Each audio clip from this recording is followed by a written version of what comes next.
transfigurer, c'est-à-dire prendre un autre visage, un autre sens, plus loin, plus profond, plus insondable. Alors nous allons le célébrer cet instant avec l'Eucharistie, qui est le pain du chemin, qui nous permet d'avancer, d'aller un peu plus loin.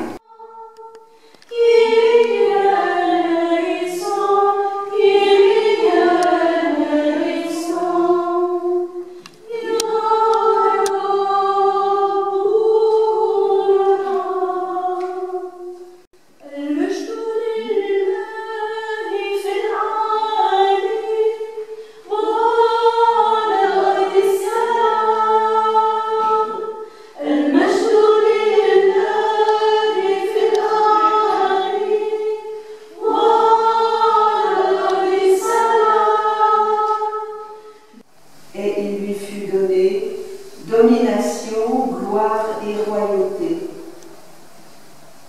Tous les peuples, toutes les nations et les gens de toutes langues le servirent.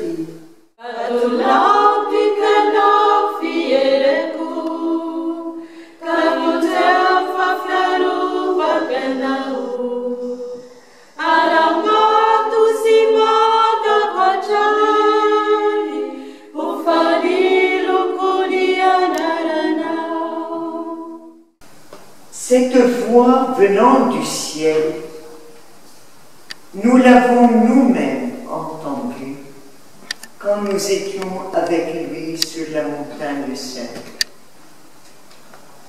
Et ainsi se confirme pour nous la parole prophétique.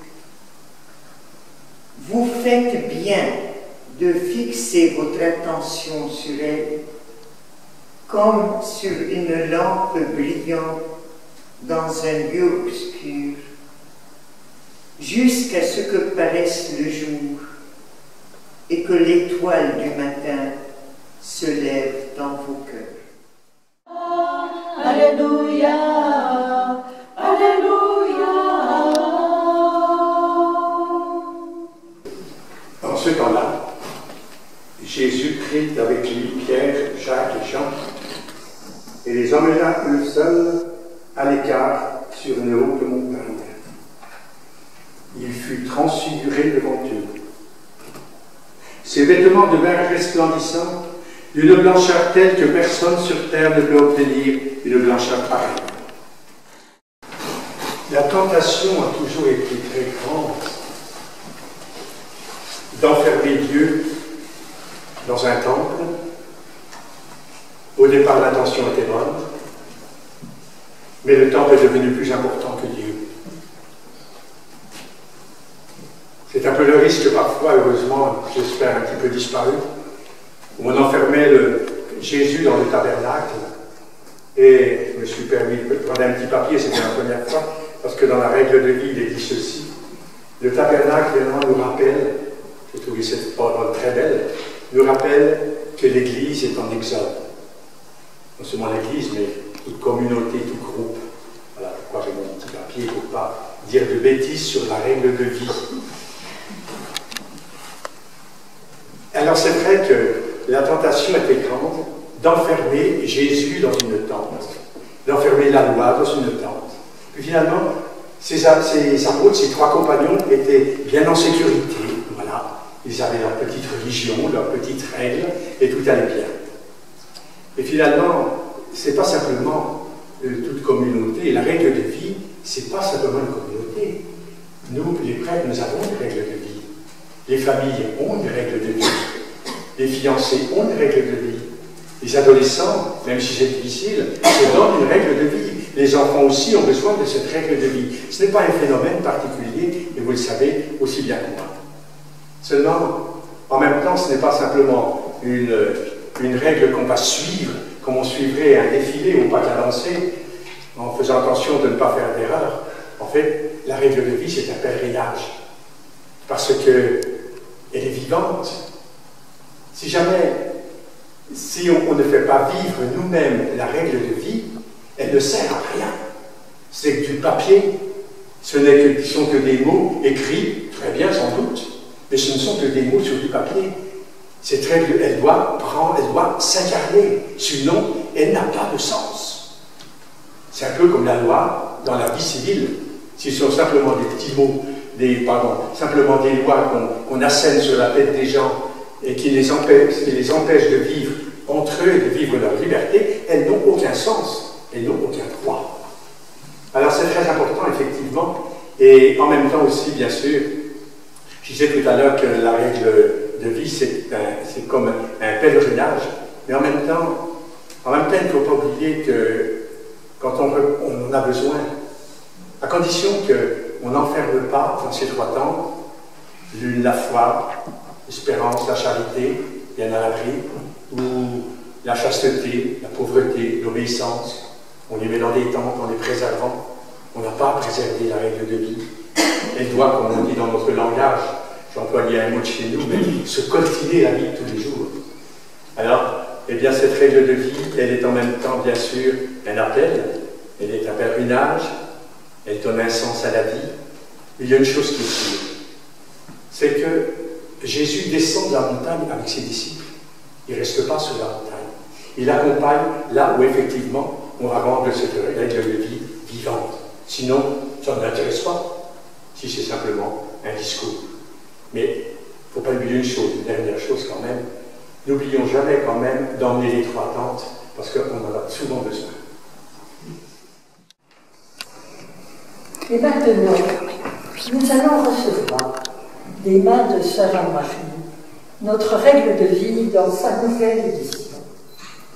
Cette règle de vie reçue il y a 36 ans des mains de Sœur Marie-Thérèse, alors notre prieure générale. Lors du chapitre dit d'Aggiornamento, par lequel l'Église demandait à chaque congrégation religieuse de redéfinir son charisme.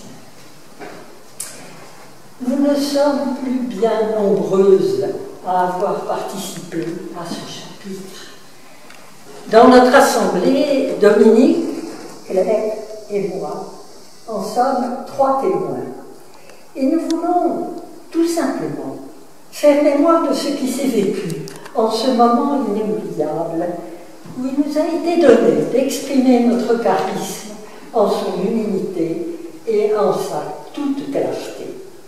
C'est un des grands moments fondateurs de notre Carmel Saint-Joseph.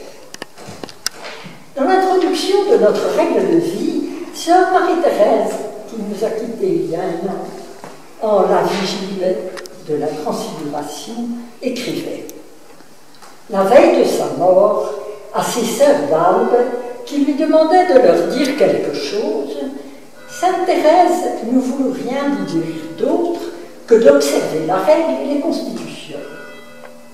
Et notre mère fondatrice répétait « Qui vit de règles vit de Dieu ». Elle ne donnait certainement pas un sens juridique un peu étroit et rigide à ce mot de règle. Comme le psalmiste devant la loi, elle devait reconnaître en elle la volonté amoureuse sur chacune de nous, appelant en retour notre fidélité amoureuse elle aussi. Et nous entendons résonner en nous le Deutéronome au chapitre 11. Ces paroles que je vous dis aujourd'hui, mettez-les dans votre cœur et dans votre âme. Attachez-les à votre main comme un signe, à votre front comme un bambou. Enseignez-les à vos fils et répétez-les leur, aussi bien assis dans ta maison que marchant sur la route, couchés aussi bien que debout. Tu les écriras sur les poteaux de ta maison et sur tes portes. Ce que nous voulons rappeler, ce dont nous voulons témoigner, c'est que cette règle de vie a été le fruit du travail de toutes les sœurs de la congrégation. Chacune a été consultée, chacune s'est engagée. C'est ainsi que Sœur Marie-Thérèse a rédigé une proposition de texte qui a été examinée, travaillée, voire amendée par les capitulantes et votée à l'unanimité, numéro par numéro. Ce dont nous voulons témoigner, c'est aussi, et avant tout, du souffle de l'Esprit. Le frère Carme, qui nous a accompagnés, nous répétait que nous n'osions pas demander assez, qu'ayant part au charisme de l'ordre, nous avions à nous disposer au don de contemplation et de prière continuelle que le Seigneur voulait nous faire. Votre mère fondatrice, nous rappelait-il, était formelle. Nous sommes de l'ordre, nous voulons être de l'ordre. Nous sommes les unes les autres responsables de ce charisme qui nous a été transmis par nos sœurs aînées. Cette règle de vie nous ramène à la source de notre désir profond, qu'elle nous éveille et nous réveille sans cesse, nous rappelant nos racines et les exigences de l'amour. Qu'elle soit la gardienne de nos fidélités à vivre dans la dépendance de Jésus-Christ. Nous accueillons à nouveau, dans la lumière de la transfiguration, ce charisme qui nous appelle ensemble à être des femmes habitées par la prière et des apôtres qui font tout ce qui est en leur pouvoir pour la croissance de l'Église et la gloire de Dieu. Chacune suivant son appel au sein de la vocation commune de la congrégation, et toutes animées par la même charité du Christ vivant en elles.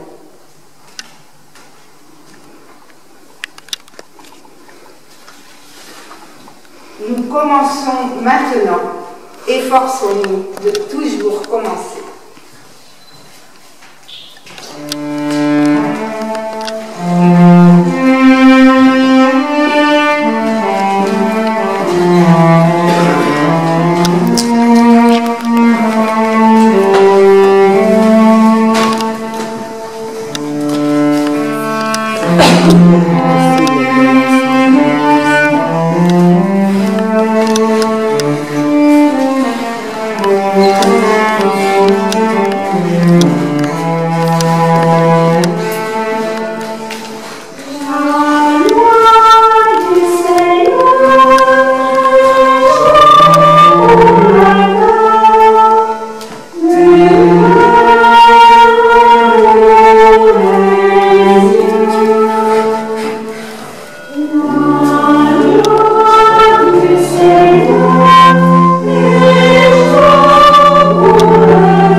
livrés et pauvres. Amen.